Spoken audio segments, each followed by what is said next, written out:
Baiklah, untuk menjawab rasa penasaran sahabat santri, penamaan Batu Gong dikarenakan pada salah satu bagian batu alam yang cukup besar itu terdapat sebuah kuncup. Kuncup sendiri merupakan kata dalam bahasa Jawa yang artinya sebuah bulatan. Nah, bulatan itulah yang membuat prasasti tersebut tampak seperti gong. Gong sendiri merupakan sebuah alat musik tradisional. Orang Jawa biasa menyebut bande atau bende. Nah, Kanggi, tahu nggak tulisan yang ada di prasasti ini artinya apa? Sepertinya sahabat santri semakin penasaran nih. Nah, sahabat santri, pada prasasti Batu Gong ini terdapat torehan 5 huruf Pallawa yang berbunyi Parwateswara, yang artinya Dewa Gunung, dan merupakan simbol dari Siwa. Yang diperkirakan kronologis dengan kerajaan Kanjuruhan di Malang atau Mataram kuno yang berada di Pegunungan Dieng sekitar tahun 650 sampai 750 Masehi. Nah, kira-kira siapa ya Kak yang pertama kali dapat membaca dan mempelajari tulisan ini? Nah, dapat kita ketahui bersama nih sahabat santri. Yang pertama kali dapat membaca dan mempelajari prasasti Batu Gong ini adalah seorang arkeolog dari Belanda yang bernama William F. Sutherham. Pada tahun 1993, William F. Sutherham melakukan observasi arkeolog terhadap sebuah batu yang tertulis di Dusun Kaliputih, Rambi Puji. Prasasti ini disebut dengan Batu Gong. Hasilnya, aksara tersebut dapat dibaca dan dapat diketahui kekunoannya. Material dari bahan batu ini adalah batu andesit. Tentang kajian arkeologis dan perbandingan aksara yang dilakukan oleh W.F. Sutherham menyatakan bahwa prasasti ini berasal dari masa sebelum Majapahit lahir. Tonjolan pada prasasti ini ditafsirkan sebagai sisa kerucut yang disebut sebagai lingga, yang dipotong atau terpotong seperti saat kita memotong nasi tumpeng. Namun, sangat disayangkan sahabat santri, informasi dari pakar asing tersebut tidak dapat membantu menguak lebih detail tabir historis dari Batu Gong ini. Nah, jangan khawatir sahabat santri, sebab arkeolog yang dimiliki oleh Indonesia yakni MM Soekarto Kartoatmojo yang telah mempelajari prasasti Batu Gong ini menjelaskan bahwa Jember merupakan daerah topografi sakra, yakni daerah suci atau sakral. Dengan demikian membuktikan bahwa masyarakat Jember sejak zaman dulu telah memiliki kemampuan lokal jenius yang cukup tinggi dan selanjutnya menjadi local development. Nah, yang menjadi pertanyaan, apa sih yang dimaksud dengan local genius dan local development itu ya sahabat santri? Kanggi tahu nggak?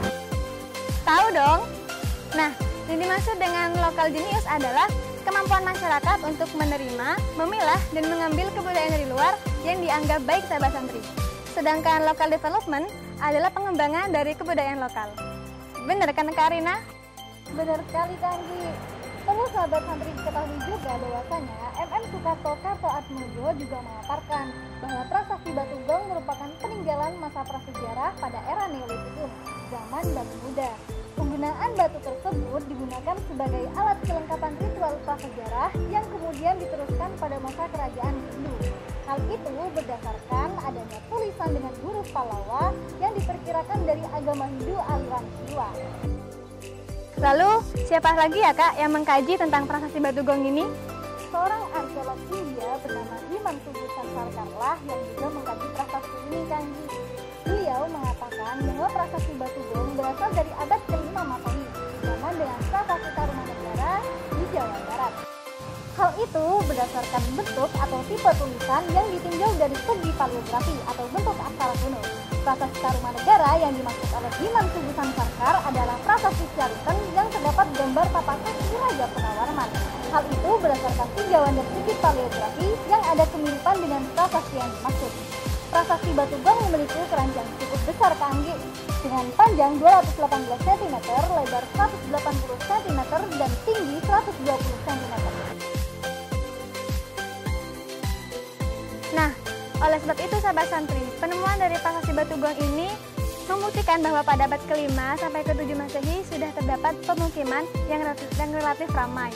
Bahkan diduga kuat sudah adanya sistem pemerintahan meskipun hanya setingkat desa atau di atasnya.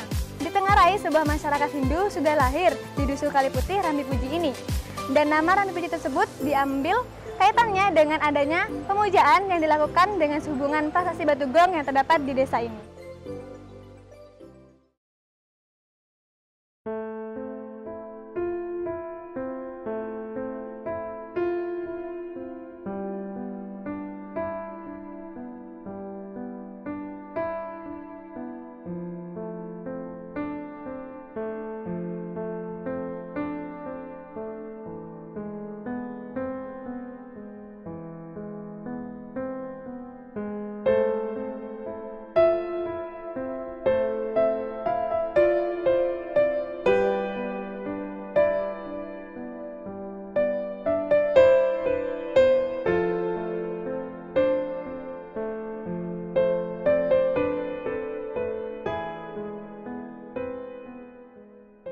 Oh ya Kak Rina, ngomong-ngomong ada kisah mistis nih di balik prasasti Batugong ini. Ada dong. Menurut beberapa warga di sekitar wilayah prasasti ini, tepatnya di wilayah Jatian, pada saat prasasti Batugong berada di atas bukit, setiap hari Kamis Kliwon dan malam Jumat Kamis seringkali terdengar bunyi gong yang dipukul berkali-kali. Hal tersebut menjadikan prasasti Batugong ini menjadi sasaran tempat ritual oleh kalangan tertentu sampai sekarang. Pantas saja sahabat santri, pada tahun 1966, organisasi Masa Kami atau KAPI Jember pada era demonstrasi penentangan gerakan 30 September, secara beramai-ramai masyarakat melengsarkan prasasti Batugong ini dari atas bukit hingga berpindah posisi ke bawah. Kemudian massa memendamnya agar tidak tampak lagi. Digulingkan dan dipendam dengan tujuan agar tidak terjadi pemujaan yang mengarah kepada kemusyrikan atau menyekutukan Tuhan.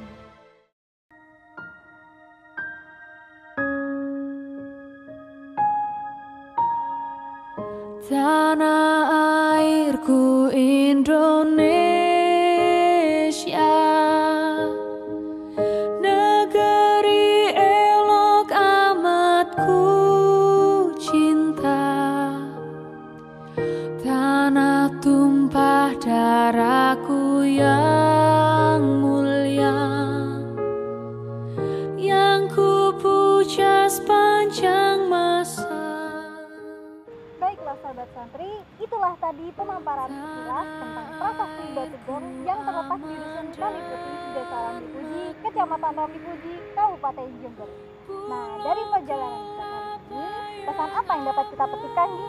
Nah, pelajaran yang dapat kita petik pada perjalanan kita hari ini, kita sebagai generasi penerus bangsa harus ikut melestarikan dan menjaga peninggalan sejarah yang ada pada negeri kita ini.